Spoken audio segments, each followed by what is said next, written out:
হে উমর, সারা সপ্তাহের 6 দিন আমি এই জামা পইরাই দায়িত্ব পালন করি, কিন্তু একদিন এই জামাকে দৌত করতে হয়। আমি নিজ হাতে এই জামাকে দৌত করি, তারপরে এই জামাটাকে আমি আমার বাড়ির উঠানের মধ্যে নেড়ে দেই। হে উমর, আমার ঘরে আমার বিকল্প কোনো জামা না থাকার কারণে আমি অফিসে যাইতে পারি না। এই কাপড়টা শুকাইলে তারপরে আমি বাইর হইতে পারি, এই জন্য একদিন আমি মানুষের খেদমত করতে পারি না। উমর রাদিয়াল্লাহু তাআলা আনহু, সাহাবী রাসূল হযরত সাঈদ রাদিয়াল্লাহু তাআলা আনহুর এই কথাগুলো শুনে জোর জোর করে কাঁদতেছেন আর বলতেছেন, আমার নবী কেমন নবী ছিলেন। তার হাতে গড়ার প্রত্যেকটা মানুষ সোনালী যুগের সোনালী মানুষ। নিজের চিন্তা করেন না, সমাজের চিন্তা করে, মানুষের চিন্তা করে, নিজের জন্য কিছুই তারা করে না।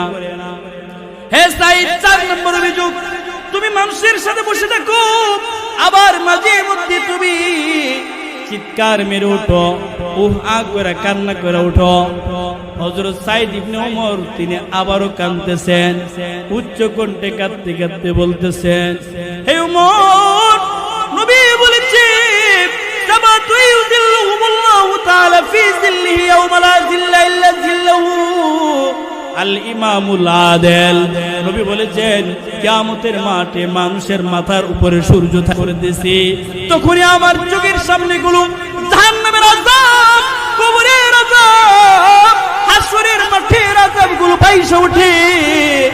তখনই আমি নিজেকে আর ধরে রাখতে পারি না, নিয়ন্ত্রণহীন হইয়া আমি আহ করে কাঁদতে থাকি।